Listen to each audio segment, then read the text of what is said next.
103편 다윗의 시 다같이 내 영혼아 여호와를 송축하라. 내 속에 있는 것들아 다 그의 거룩한 이름을 송축하라. 내 영혼아 여호와를 송축하며 그의 모든 은택을 잊지 말지어다. 그가 내 모든 죄악을 사하시며 내 모든 병을 고치시며 내 생명을 화면에서 숙련하시고 인자와 긍휼로 하늘을 씌우시며 좋은 것으로 내 소원을 만족하게 하사 내 청춘을 구슬같이 새롭게 하시는도다. 여호와께서 공의로운 일을 행하시며 억압당하는 모든 자를 위하여 심판하시는도다.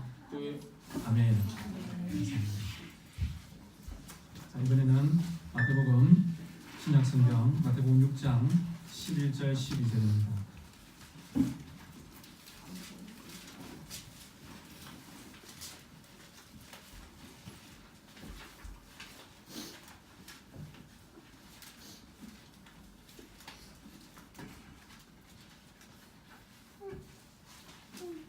제가 여러분에게 하나님의 말씀을 읽어드리겠습니다. 하나님의 음성을 들으십시오. 오늘 우리에게 일용할 양식을 주시옵고 우리가 우리에게 죄 지은 자를 사하여 준 것 같이 우리 죄를 사하여 주시옵고. 아멘. 기도합시다. 하나님 감사합니다. 우리를 하나님의 보좌로 불러주시고 오늘도 거룩하시며 존귀하신 우리 하나님 아버지의 음성을 성경의 말씀을 통하여 들을 수 있도록 인도해 주셔서 감사합니다. 우리의 혼과 병과 관절과 골수를 찔러 쪼개는 그 하나님의 능력의 말씀이 우리에게 나타나게 하여 주시고 우리가 이 예배 시간에 하나님의 말씀으로 인하여서 새로운 사람으로 변화되고 개조되어질 수 있도록 우리를 수술하여 주시고 하나님의 칼로 우리를 수술하여 주시고 또 새롭게 변화시켜 주시옵소서. 악한 사탄이 또 우리의 마음속에 꼬이는 말들을 듣지 않게 하시고 하나님의 말씀을 잘 분별하여서 우리가 하나님 기뻐하시는 인생을 살아드릴 수 있도록 축복하여 주옵소서. 예수님의 이름으로 기도드립니다. 아멘. 실내에서 너무 더우시면 위에 옷을 저쪽에 옷걸이가 있습니다. 그래서 푹 써서 들어두시면 더 쾌적하게 실내에서 보낼 수가 있습니다. 참고해 주십시오.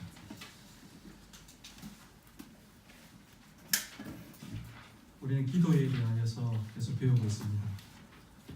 여러분 항상 기도하고 계십니까? 쉬지 않고 그렇게 기도하고 계시나요? 우리 예수님은 우리에게 이렇게 기도하라고 하십니다. 하늘에 계신 우리 아버지여, 이름이 그렇게 여김을 받으시오며 나라가 임하시오며 뜻이 하늘에서 이루어진 것 같이 땅에서도 이루어지이다. 오늘 우리에게 일용할 양식을 주시옵고 우리가 우리에게 죄 지은 자를 사하여 준 것 같이 우리 죄를 사하여 주시옵고 우리를 시험에 들게 하지 마시옵고 다만 악에서 구하시옵소서. 나라와 근세와 인강이 아버지께 영원히 사옵니다. 여러분 이 주기도문을 우리가 천천히 살펴보면 어떤 일정한 구조가 있다는 것을 보게 되었습니다. 먼저는 우리가 하나님 아버지의 이름을 부르면서 우리의 기도와 삶의 방향을 설정하고 다음으로 하나님의 영광을 구하고 나서 즉 아버지의 이름과 나라와 뜻을 구하고 난 다음에 우리에게 필요한 것을 하나님께 구하는 그런 구조로 되어져 있습니다. 저는 이런 기도의 질서라고 할까요? 이런 구조가 참 중요하다라고 그렇게 생각을 합니다. 이런 질서가 없다면 우리는 참 중언부언하면서 기도하거나 내가 기도하는 것을 나도 알지 못하는, 혹시 여러분 그런 경험 해보셨습니까? 1시간을 기도했는데 내가 무엇을 기도했는지 잘 깨닫지 못하는, 어떻게 보면 이방인들이나 불신자들이 구하는 그런 기도를 드릴 수가 있는 것입니다. 신자가 마땅히 구해야 할 바를 그렇게 구해야 하는데 그런 정상적인 기도에 미치지 못하게 될 수 있다는 말입니다. 그래서 우리는 주님의 이 기도를 배워서 우리의 기도의 기초로 삼아야 합니다. 스탠다드라는 말이 있지 않습니까? 우리의 기도의 표준으로 이 주기도문을 삼아서 이 기도 위에 더 심오하고 깊은 기도의 체험, 그것을 누리는 기도 생활이 있어야겠습니다. 기도를 시작하면서 우리는 가장 먼저 하나님의 영광과 하나님의 나라를 구합니다. 그 이유는 우리가 어떤 사람임을 깨닫게 하기 위해서이지요. 우리가 하나님을 바라보면 우리가 어떤 사람인가를 깨닫게 되어집니다. 요즘 서점에 가면 인류의 역사, 이걸 줄여서 인류사라고 하는데 이 인류사를 다루고 있는 책들을 그렇게 우리가 보게 되어집니다. 대부분이 하나님을 믿지 않는, 부인하는 그런 무신론자들이 쓴 책인데 그들은 인류를 가리켜서 사피엔스다라고 그렇게 규정을 합니다. 호모 사피엔스 이런 말 혹시 한번 좀 들어보셨지요? 사고하는 존재, 생각하는 사람 이런 뜻입니다. 그 중에 최근에 어떤 미래학자는 역사와 과학을 융합하면서 인간의 존재는 호모 사피엔스에 머물지 아니하고 호모 데우스로 발전할 것이다. 이런 예언을 했습니다. 이 호모 데우스란 말은 신적인 인간, 신과 같은 존재라는 뜻이지요. 사실 좀 황당한 소리 같다라고 그렇게 치부할 수도 있지만 잘 살펴보면 급변하는 우리 시대의 정신들, 또 우리 이웃들이 어떤 생각을 가지고 살아가는가를 우리가 알 수가 있습니다. 신자는 시대의 정신을 잘 파악하는 사람입니다. 그래야지 역사의 흐름을 해석할 수가 있습니다. 우리는 세상의 풍조, 세상의 이 대세라고 할까요? 거기에 휩싸이면 안 되지만 그것을 직시하면서 사도 바울의 말씀대로 이 세대를 본받지 말고 마음을 새롭게 하여 변화를 받아 하나님의 선하시고 기뻐하시고 온전하신 뜻이 무엇인지를 날마다 분별해내는 그런 사람들이 되어야 하는 것입니다. 이 주기도문은 우리가 어떤 사람인가를 일깨웁니다. 그럼 우리는 어떤 사람입니까? 오늘 우리가 함께 묵상해 보게 될 이 주기도문의 네 번째 강구를 보면 우리가 누구인가를 일깨워줍니다. 동시에 하나님이 어떤 분인가를 우리는 배우게 됩니다. 여러분, 우리는 누구이며 하나님은 어떤 분이십니까? 첫째로 우리는 의존적인 피조물이며 하나님은 우리의 필요를 공급해 주시는 겁니다. 한번 따라해 볼까요? 우리는 의존적인 피조물이며 하나님은 우리의 필요를 공급해 주신다. 사실 이 두 문장은 서로 연결이 되지요. 의존적이다 말은 무언가로부터 공급받아야 살아갈 수 있다는 말이죠. 하나님이 우리의 필요를 공급해 주신다는 말은 우리는 독립적인 존재가 아니라 의존적인 존재다는 것을 나타내어 줍니다. 오늘 우리에게 일용할 양식을 주시었고, 이 강구는 겸손과 의존의 강구입니다. 일용할 양식은 우리가 매일 먹는 육신의 먹거리지요. 먹거리가 참 중요합니다. 우리는 매일의 먹거리를 달라고 하나님께 간구하는 것입니다. 우리가 교회 생활을 하다 보면 종종 영적인 것은 굉장히 고차원적인 것이라고 생각하는 데 반해서 육체적인 것, 육신적인 것, 먹는 것, 마시는 것 이런 것을 굉장히 저차원적이라고 생각하는 그런 경향이 있는 것 같습니다. 왜냐하면 어떤 성경 말씀에 보면 하나님의 나라는 먹는 것이나 마시는 것이 아니요 오직 성령 안에서 그죠? 희락과 성령 평강이다 이런 말씀이 있지 않습니까? 자, 그러나 예수님은 이 땅에 계시면서 우리의 구원에 대해서만 지대한 관심을 가지신 것이 아니라 우리의 몸의 필요에 대해서도 굉장한 관심을 가지시면서 그렇게 사역을 하셨습니다. 주님은 병든 사람들을 고쳐주셨습니다. 영혼만을 고쳐주신 것이 아니라 병든 사람의 육체를 고쳐주시고 굶주린 사람들에게 양식을 내어주셨습니다. 그 중에서 가장 유명한 이야기가 오병이어의 이야기지 않습니까? 요한복음 6장을 보면 예수님은 굶주린 청중들을 보시면서 빌립에게 이렇게 물었습니다. 우리가 어디서 떡을 사서 이 사람들을 먹이느냐? 주님의 궁극적인 관심은 우리의 영혼이 하나님을 향하는 것입니다. 그렇지요? 자, 그런데 여러분, 이 세상의 마지막에는 우리의 영혼만이 부활하는 것이 아니라 우리의 영혼과 몸이 함께 부활한다는 것을 기억할 때에 기독교는 철저히 육적인 종교라는 것을 우리는 깨닫게 되어집니다. 하나님이 비록 우리의 영혼에 관심을 가지시지만 우리 예수님은 이 땅에 사역하시는 동안 목자 없는 양같이 방황하는 영혼들을 슬퍼하셨지만 자녀들의 먹을 것과 마실 것이 필요하다는 것을 아시면서 공급해 주셨습니다. 우리가 일용할 양식을 위하여 기도할 때에 주님은 먹을 것과 입을 것과 우리의 정서적인 필요, 관계적인 필요, 우리의 성품에서 부족한 것을 공급하여 주실 뿐만 아니라 더 강하게 해주시는 것입니다. 그래서 시편 기자는 이렇게 말합니다.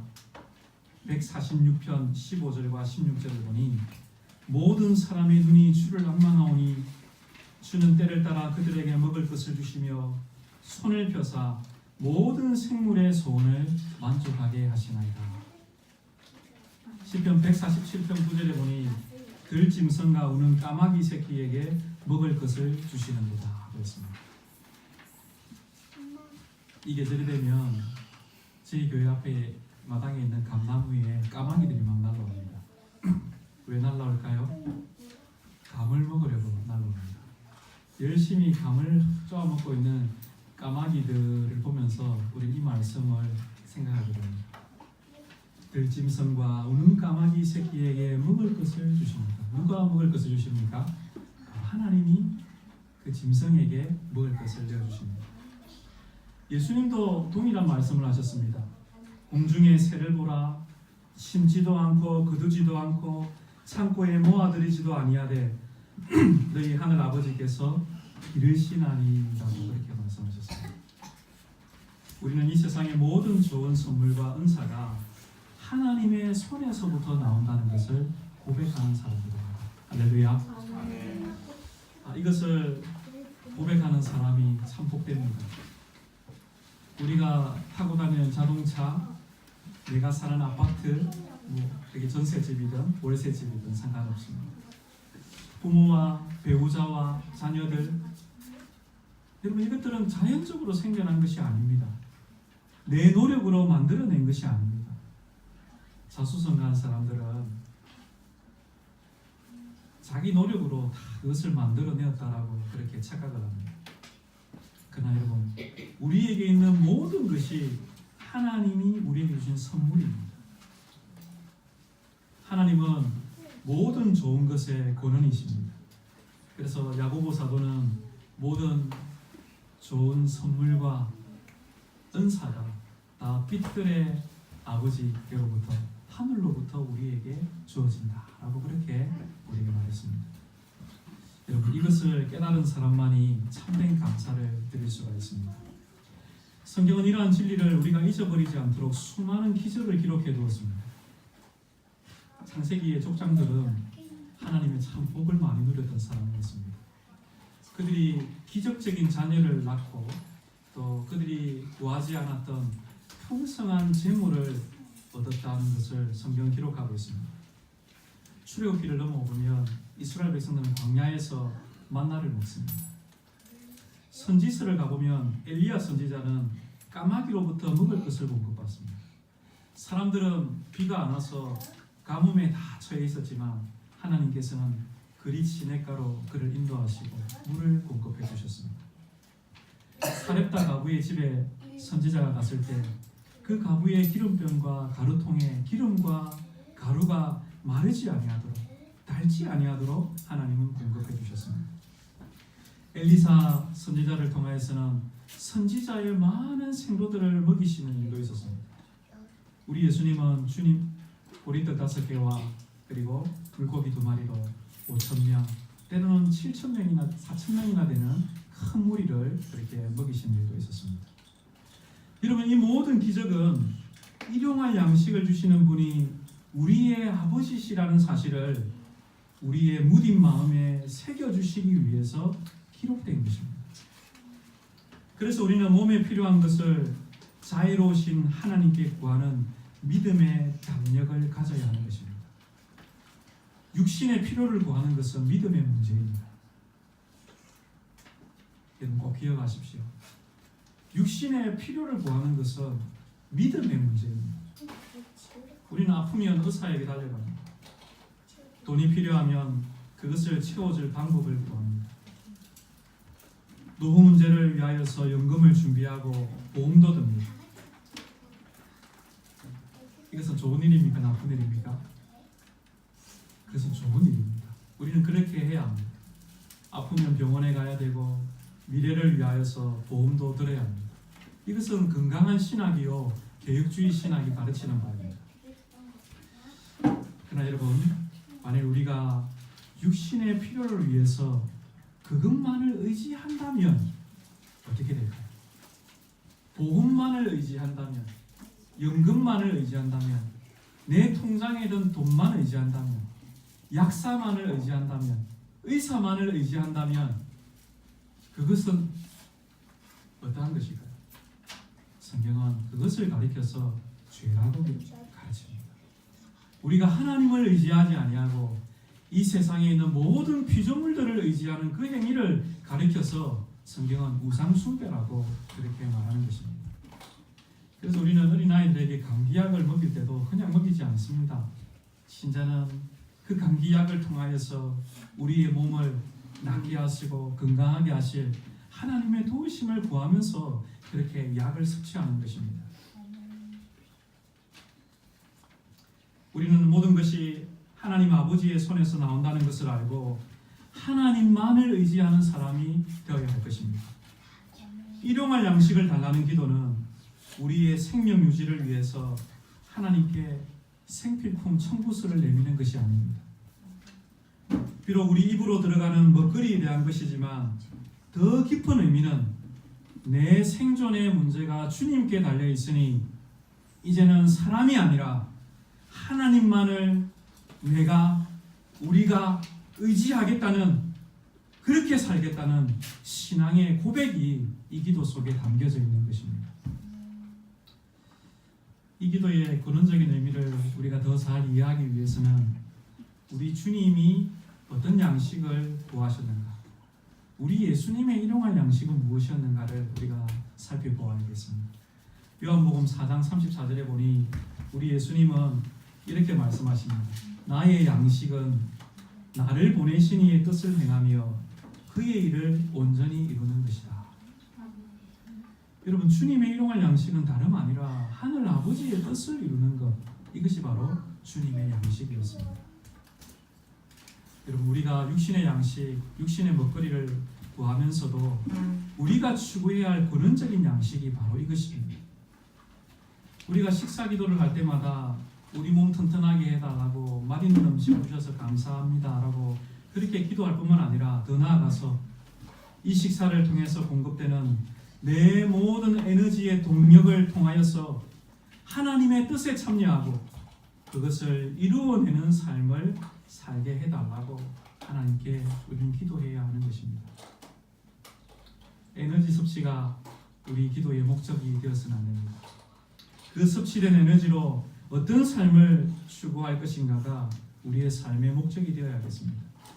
그래서 우리가 구하는 양식은 내 양식이 아니라 우리의 양식입니다.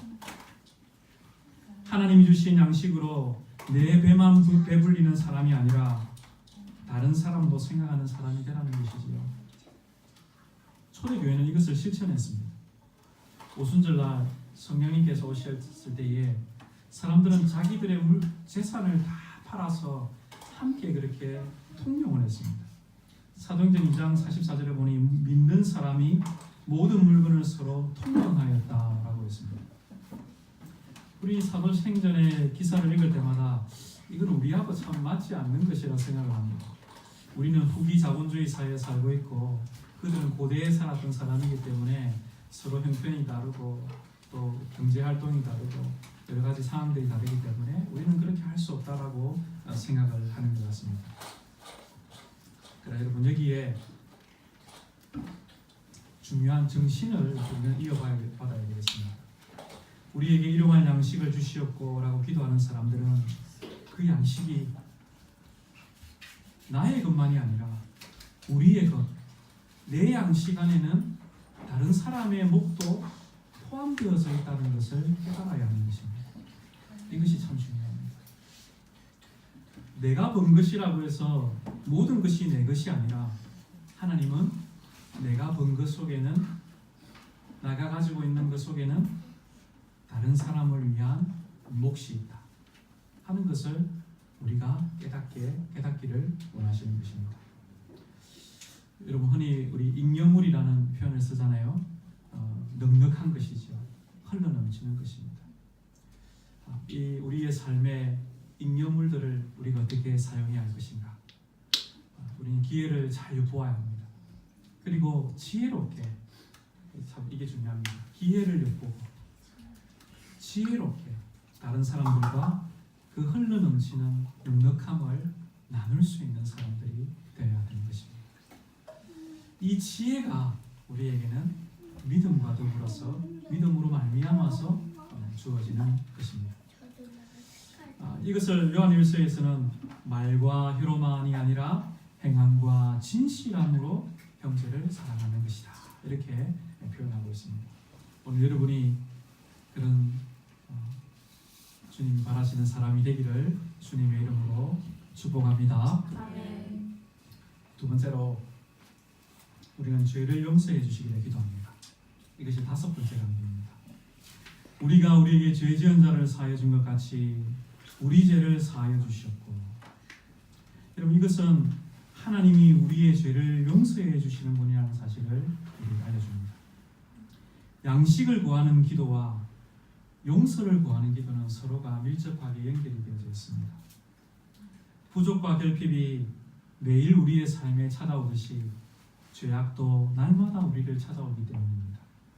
그래서 우리는 날마다의 양식이 필요한 만큼 날마다 하나님의 용서가 필요하다는 것을 알고 하나님께 용서를 바라며 기도하는 것입니다. 이를 한번 생각해 봅시다. 우리가 날마다 필요한 것을 공급을 받는데, 모든 것을, 육적인 것을 다 공급받는데, 그러나 하나님의 용서를 내가 받지 못한다면 그럼 그것을 축복이라고 할 수 있을까요? 아무도 그렇게 대답하지 못할 것입니다. 아마 그것은 저주에 가까운 것이라고 할 수가 있겠습니다. 우리말에 미운 자식 뭐 하나 더 준다 했습니까? 떡 하나 더 준다 하는 말이 있지 않습니까? 굉장히 심오한 말인 것 같습니다. 여러분, 이처럼 하나님의 용서가 없이 주어지는 모든 것들은 우리의 죄책을 더하고 마지막 날에 받게 될 심판의 무게만을 더 늘리게 되는 것입니다. 하나님의 가장 큰 선물은 어쩌면 용서입니다. 우리에게 일용할 양식을 공급하시는 분이 우리의 죄를 용서하시는 분이라는 것을 우리가 안다면 용서야말로 가장 큰 축복이며 큰 선물입니다. 이 사실을 깨달은 한 사람이 있었는데 그분이 바로 다윗입니다. 오늘 우리가 읽었던 시편 103편에서 하나님의 용서를 하나님이 주시는 복 중에서 가장 높은 자리에 두면서 다윗은 이렇게 하나님을 찬양합니다. 시편 103편 1절부터 3절입니다.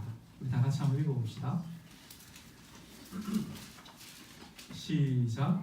내 영혼아 여호와를 송축하라. 내 속에 있는 것들아 다 그의 거룩한 이름을 송축하라. 내 영혼아 여호와를 송축하며 그의 모든 덕을 잊지 말지어다. 그가 내 모든 죄악을 사하시며 내 모든 병을 고치시며 내 생명을 하늘에서 선양하시고 인자와 긍휼로 강을 씌우시며 좋은 것으로 내 소원을 만족하게 하사 내 청춘을 독수리같이 새롭게 하시는도다. 네, 감사합니다. 여러분, 이것이 어찌 다윗만의 체험이라고 할 수가 있겠습니까? 우리 모든 진실한 신자들이 체험하는 것입니다. 그래서 우리는 일용할 양식을 하나님께 구하듯이 날마다 하나님의 용서를 구하는 삶을 살아갑니다.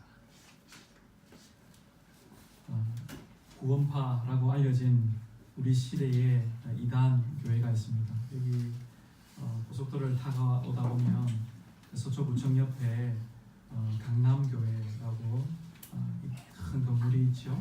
아마 이름 한번 좀 보셨을 것입니다. 지금 성탄절 되면 성탄을 막 축하하고 이렇게 장식도 하고 그렇게 해서 교회처럼 보이지만 그 교회는 어떻게 그 교회는 이단 교회라는 것을 우리가 기억해야 합니다. 근데 이 교회는요, 날마다 용서하시는 하나님의 은혜를 가르치지 않습니다. 자신들은 이미 용서를 받았고 죄가 없어졌다라고 생각을 합니다.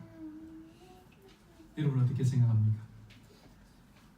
우리는 그리스도의 공로로 이미 용서받은 사람들입니다. 그렇지요?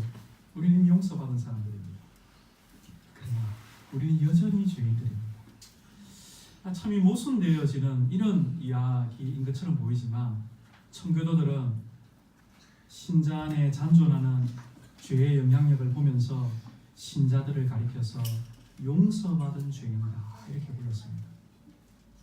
우리가 비록 그리스도의 보배로우신 피로 말미암아 죄 용서를 받았으나 우리의 옛 본성은 여전히 우리 안에서 역사하고 있는 것입니다. 여러분이 비록 세례를 받고 교회 안에 신자로서 은혜의 방편을 그렇게 사용하면서 여러분 주일날 거룩한 모습으로 앉아있지만 여러분이 얼마나 내가 죄인이라는 사실까 하는 것을 날마다 어떻게 보면 분초마다 그렇게 경험하고 있지 않습니까? 그래서 사도 바울은 육체의 소욕과 그리스도 안에서 새롭게 창조된 본성이 우리의 내면 속에서 끊임없이 소용돌이치면서 싸우는 것을 바라보았습니다.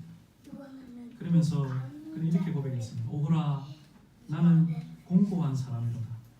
이 사망의 몸에서 누가 나를 건져내라. 이 사도 바울의 외침은 굉장히 절망적인 외침이었습니다.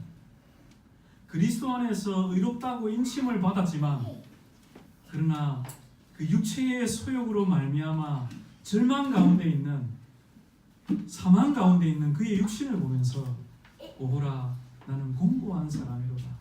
이 사망의 몸에서 누가 나를 건져내랴 라고 그렇게 절망에 찬 그런 탄식을 했던 것입니다.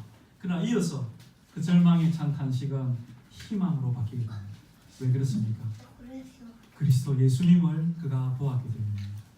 그래서 사도 바울은 용서하시는 그리스도, 우리의 죄를 용서하신 그 그리스도 안에서 소망을 발견하고 우리가 그 소망 가운데 거하기를 그렇게 요청하고 있는 것입니다. 여러분 우리가 용서받은 죄인이라는 그 사실을 실감나게 보여주는 한 사건이 있는데 그것은 바로 세족식 사건입니다. 주님께서 베드로의 발을 씻기려고 하자 베드로는 완강하게 거절했습니다. 발냄새가 좀 심해서였을까요?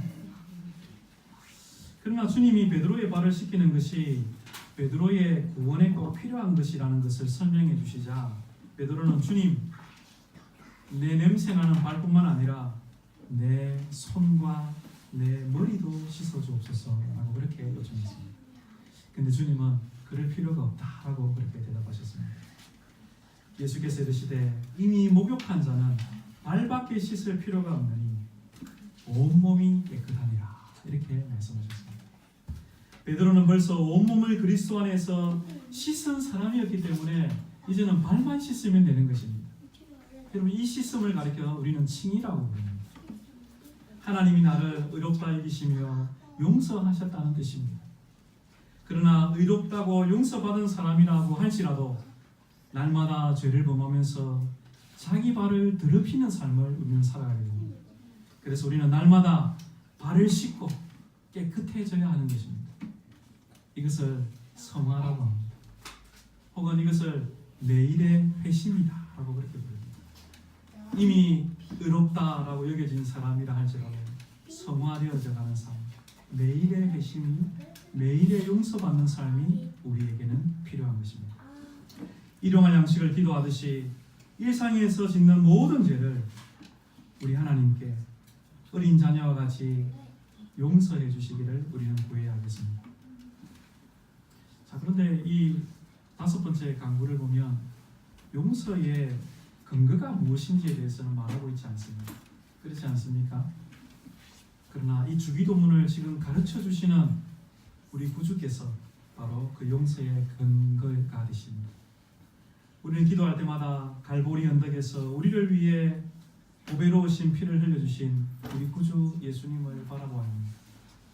그리고 구주께서 흘려주신 그 보배로우신 피를 하나님 아버지께 보여드려야 합니다.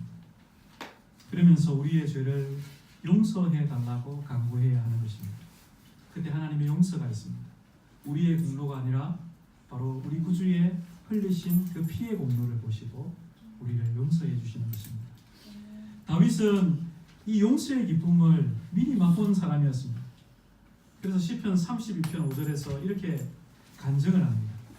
내가 이르기를 내 허물을 여호와께 자복하리라 하고 주께 내 죄악을 숨기지 아니하였더니 곧 주께서 내 죄악을 사하셨나이다 하고 그렇게 말했습니다.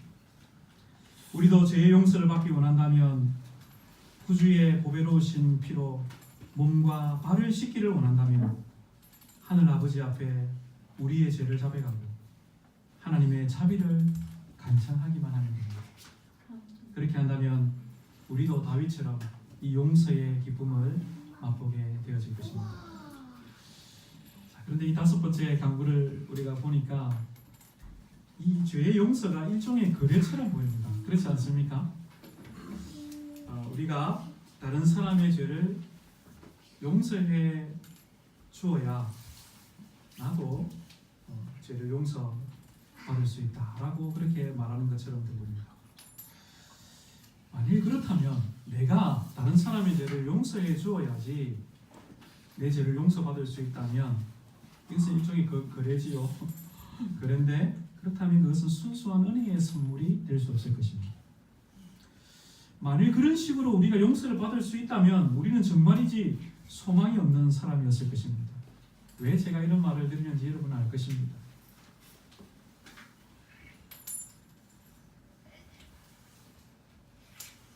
정말 용서의 조건이 충족되어야 하나님의 용서를 받을 수 있다고 주님은 우리에게 가르치는 것일까요?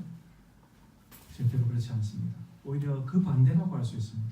주님이 지금 가르치시는 요점은 우리가 하나님의 은혜로 말미암아 값없이 용서를 받는 사람이 되었으니까 너희도 마땅히 다른 사람을 용서하는 삶을 살아야 한다는 것입니다. 이것이 이 다섯 번째 기도의 진정한 의미입니다. 그래서 어떤 분은 이것을 거래인데 어떤 거래냐 하면 지혜로운 거래다 이렇게 표현을 했습니다. 우리가 값없이 하나님의 용서를 받은 사람이기에 우리 역시 다른 사람들을 용서하는 삶을 마땅히 살아가야 하는 것입니다. 여러분의 내면 깊숙이 아직도 용서하지 못하는 어떤 사람들이 있습니까? 좀 우리의 마음을 한번 점검해 봅시다. 제가 이제 우리 성도님들을 보는데 우리 교회를 제가 성도님들을 말하는 것은 아닙니다만은 부모님을 잘 용서하지 못하는 사람들이 있습니다. 형제를 잘 용서하지 못하는 사람들이 있습니다. 또 직장 상사를 용서하지 못하는 사람, 선생님을 용서하지 못하는 사람, 동료들, 친구, 내가 용서하지 못하는 그 사람들만 생각하면 마음속 깊은 곳에서 분노가 치솟고 그리고 결심도 합니다. 나는 절대로 그 사람만은 용서하지 않을 것이다. 내가 이 세상에 있는 모든 사람들은 다 용서해도 그 사람만은 절대로 용서할 수 없어. 혹시 여러분의 마음속에 그런 사람을 품고 계십니까? 우리가 교회 생활을 하면서 동료 신자와 화평하게 지내지 못하는 경우를 보게 됩니다. 그럼 그럴 때 우리는 어떻게 해야 됩니까? 이 다섯 번째 기도를 드리지 말아야 합니까? 우리가 우리 죄를 사해 준 것 같이 우리 죄를 용서하여 주옵소서라고 그렇게 기도하지 말아야 합니까? 형제를 미워하는 사람은 어떤 의미에서 차라리 이 다섯 번째 강구를 빼버리고 기도하는 것이 나을지도 모르겠습니다. 그러나 여러분, 만일 우리가 남을 용서하지 못해서 주기도문의 다섯 번째 강구를 드릴 수가 없다면 우리는 결코 하나님이 주시는 이 용서의 은혜를 누리지 못할 것이라는 것을 여러분 기억하셔야 합니다. 하나님은 우리가 용서받았으니 너희도 용서해라고 말씀합니다. 용서가 힘든 일입니다만은 이미 우리가 용서받은 사람이라는 것을 생각할 때에 여러분의 부모와 여러분의 형제와 동료와 친구와 선생님과 여러분이 생각하는 모든 사람들을 주님의 사랑으로 용서하는 그런 다운 사람들이 되기를 바랍니다. 끝으로 우리가 우리의 죄를 사해달라고 기도할 때에 이 기도는 개인의 죄만은 아닙니다. 여기에는 공동체의 죄의식이 포함되어져 있습니다. 주님은 나의 죄가 아니라 우리의 죄에 대하여서 말씀하고 있습니다. 우리는 크고 작은 공동체의 죄를 항상 인식해야 합니다. 여러분 이것이 참 소중합니다. 교회 공동체는 나와 뗄 수 없는 운명 공동체라고 할 수 있습니다. 교회는 내 자아의 확장판이며 교회를 둘러싼 세상은 우리가 하나님 나라로 변화시켜야 할 그런 선교지라 할 수 있습니다. 우리는 어떤 교회의 죄와 사회의 부조리와 죄악들, 국가의 죄를 나와는 무관한 것으로 생각할 때가 많이 있습니다. 여러분 그렇지 않습니까? 그래서 일부 교회의 지도자들의 죄나 또 교회의 죄, 또 사회의 부조리와 또 그런 냄새는 악취가 진동할 때에 우리는 대부분 열을 올리고 비난하는 자세만을 취합니다. 의로운 분노를 내는 것은 성경적인 것이죠. 우리는 그런 일을 보면서 의분을 내어야 합니다. 그러나 신자는 거기에 그치면 안 돼요. 신자는 그들의 죄를 나와 무관한 것으로 여겨서는 안 됩니다. 그것을 우리의 죄로 여기면서 하나님 앞에 엎드리는 사람이 신자입니다.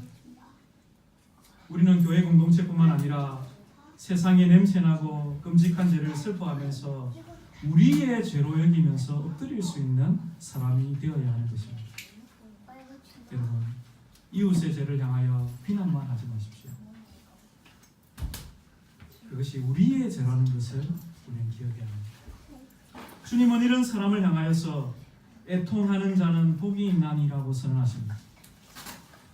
우리의 죄를 용서하여 주옵시고 라고 기도하는 사람은 공동체의 죄를 의식하고 애통해야 하는 사람입니다. 여러분 이런 사람에게 우리 주님은 하늘의 위로를 약속하고 계십니다. 우리 대강절을 지나고 있습니다. 오늘 대강절 몇 번째 주일이죠? 두 번째 주일입니다. 우리 대강절이 깊어가고 있습니다. 여러분 모두가 아무쪼록 몸과 영혼의 모든 필요를 날마다 우리에게 공급해 주시며 우리의 모든 죄와 허물을 날마다 용서해 주시는 우리 하나님 아버지께로 우리 주 예수 그리스도를 통하여서 이 좋은 계절, 이 아름다운 계절에 더 하나님께로 가까이 나아가시기를 아버지와 아들과 성령의 이름으로 축원드립니다. 아멘. 주신 말씀에 찬송으로 응답드리겠습니다. 우리 함께 일어나서 시편 104편 함께 찬양합시다.